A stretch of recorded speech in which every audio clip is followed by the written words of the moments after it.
The movie opens in 1994 in Long Beach, California, where a woman named Erin Grohl is appointed to teach English to some at-risk students at Woodrow Wilson High School. Despite its past acclaim, the school's standards have declined due to enforced voluntary integration. Furthermore, the racial tension has heightened since the Los Angeles riots 2 years prior. On the first day, Erin, who appears very excited to teach, gets dressed in red and leaves for school.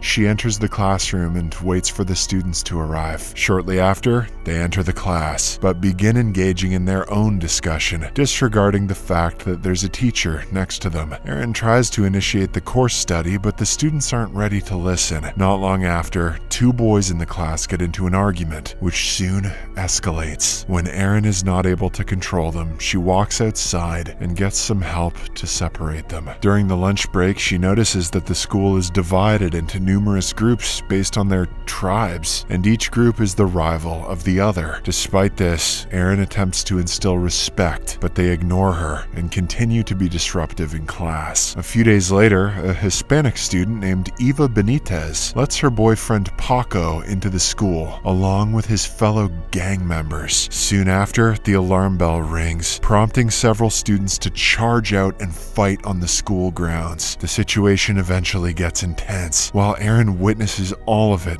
being helpless. That evening, she returns home upset and confides everything in her husband Scott. She hopes that her father does not watch the news because he is already against her decision of teaching the at-risk students. One night, Eva goes into a convenience store while Paco and two other friends stay in the car. At the same time, Eva's classmate and rival named Cindy Nior, who is a Cambodian refugee, enters the same store along with her two friends. Inside, an African-American student named Grant Rice, who is playing an arcade game, gets frustrated about losing and demands a refund from the store owner. However, this only infuriates the owner, who orders him to leave the store. As Grant storms out, Paco holds him at gunpoint, intending to kill him as retaliation for losing a fight against him earlier. He opens fire, but misses and accidentally kills one of Cindy's friends. Grant flees the scene, but he is later arrested for the homicide. In the aftermath, Eva, being an eyewitness, must testify in court. In order to guard her own group and to protect her boyfriend, he puts the blame on Grant, identifying him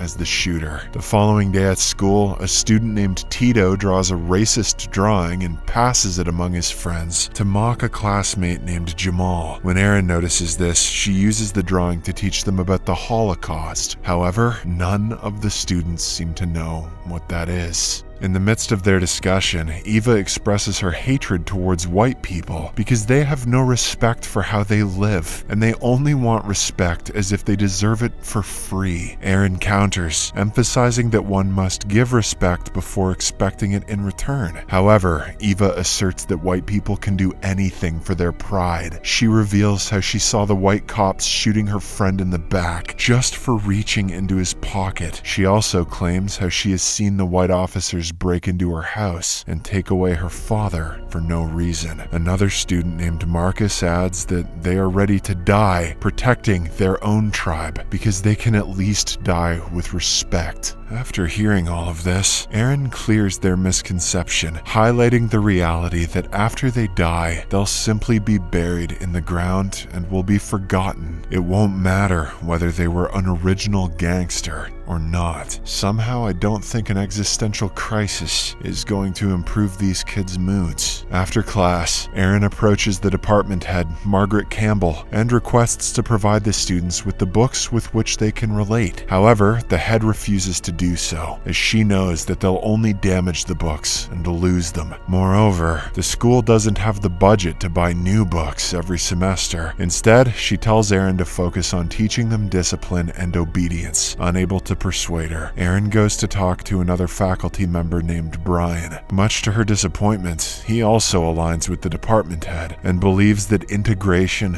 is a lie. He claims that those who want to study should not suffer due to those who are unwilling or or shouldn't even be studying there. Despite this setback, Erin vows to reform her students. To achieve this, she has them play a game called the line game, in which she asks some questions, instructing them to walk up to the line if they ever have been in such a situation. She starts with some basic questions, such as, how many of you like Snoop Dogg's album, and other borderline racist generalizations. At one point, she comes up with a serious question. How many of you have lost friends due to inter-tribe fights? In response, all of the students walk up to the line, which makes them realize what they're doing. In addition to this game, she also provides them with some notebooks, asking them to write anything they want to express. After class, Erin goes through everyone's notebooks, in which they have written about their past heart-wrenching accounts of being evicted, being abused, and seeing their loved ones die. These revelations make her feel really bad, and as a result, she intends to take the matter into her own hands. Erin then decides to take on 2 part-time jobs, one as a hotel concierge and the other as a departmental storekeeper, in order to pay for more books and extracurricular activities for the students. She also appeals to Dr. Cohn, a school director, to persuade Margaret to give her a chance. As the days pass by, Erin starts to spend a lot more time at school, much to the disappointment of her husband. He tells her that he is upset because she didn't even consult him about her new jobs, and that he doesn't understand her intention, working the part-time jobs to pay for another job. However, she promises that it is temporary, and she will get back to her normal life once her students' grades have improved. One day, Erin manages to get permission to take the students on a field trip to the Museum of Tolerance. There, they get to know more about the history of the Holocaust, along with the issues like bullying and hate crimes. After an entire day of exploration, Erin brings all of them to the restaurant where she works for dinner. There, she appears to have invited several Jewish Holocaust survivors to talk with the students regarding their tragic past experiences. All of these efforts eventually begin to change the mentality of the students. They start to realize that being rivals against each other, just based on color, should not be a reason to prohibit their friendships with one another. Meanwhile, her unique training methods are scorned by her fellow faculty members as well as the department head. The next school year begins, and Erin teaches the same class again, making it the second year that she's their teacher. On the first day, she makes her class propose a toast for change, allowing everyone to open up about their struggles and what they wish to change about themselves. This leads everyone to know about each other's life problems, which fosters deeper connections among the students, strengthening their friendships. In the ensuing days, Erin provides them with a book about Anne Frank, hoping that they can all relate to it. As the students start reading it, they learn Anne was a German-born Jewish girl who kept a diary in which she described life in hiding under Nazi persecution. The students also come to know about a woman named Miep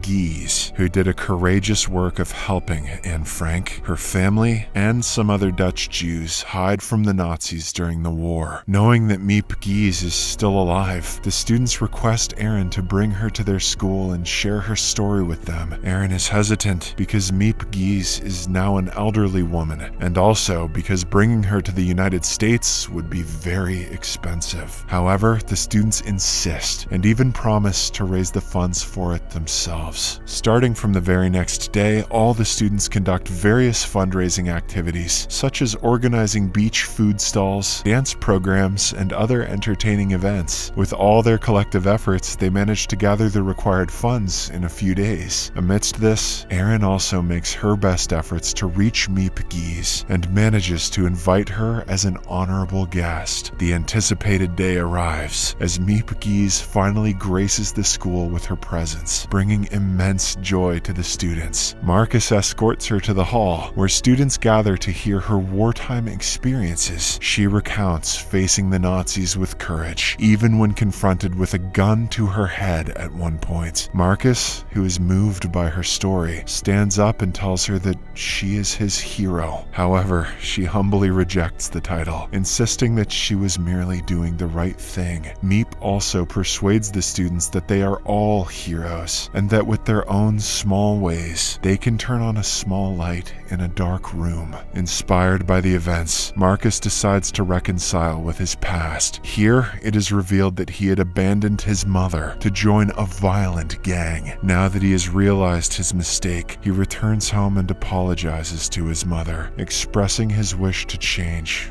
once and for all. On the other hand, Grant's trial nears, and Eva's mother asks her if she knows what to say in the court. At this point, Eva grapples with a moral dilemma, whether to do the right thing or protect her tribe by giving false testimony. Ultimately, at the trial, she ends up listening to her heart and shocks the entire courtroom by revealing that Paco is the one who killed Cindy's friend and not Grant. With this testimony, the innocent guy is spared while Paco is convicted. However, Eva's actions obviously have consequences. The very following day, she's attacked by her own group members who threaten her, but she is ultimately spared because of her father's contribution towards the tribe. In the aftermath of this event, Eva moves in with her aunt for safety. In the next scene, Erin returns home only to discover that Scott has packed his bags to leave. While dedicating her entire time to the students, she seems to have left her personal life behind. Scott believes what she is doing is noble work, but he also expresses that he can't stop feeling lonely. As a result of this, he bids her a final goodbye and departs, leaving her devastated. Back at school, Erin informs her students that they will soon be promoted to their junior year. They ask if she will be teaching them, to which she answers in the negative. She tells them that she isn't allowed to take the junior classes, as per the school rules. Hearing this, the students protest, demanding that they need her. On their request, Erin has a meeting with the department head, the principal, and Dr. Khan. However, Margaret is completely against the idea. She asserts that there are more experienced teachers for this, and they can't just disrespect those teachers by replacing them with Erin, who started teaching just 2 years ago. With this failed attempt, Erin goes back to the class and shares the school's decision, which is clearly unacceptable to the students. Despite this, she reminds them of their potential and encourages them to do their best. Following this, Erin assigns the students with their final project, writing their diaries in book form,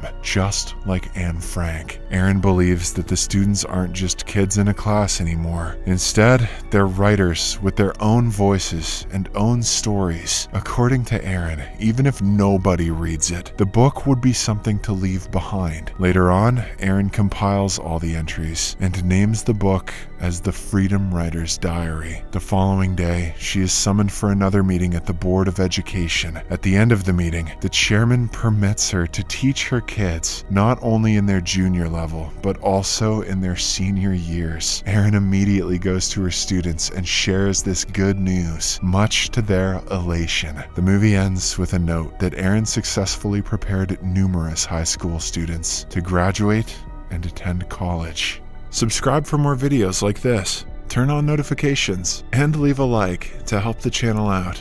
Thank you for watching.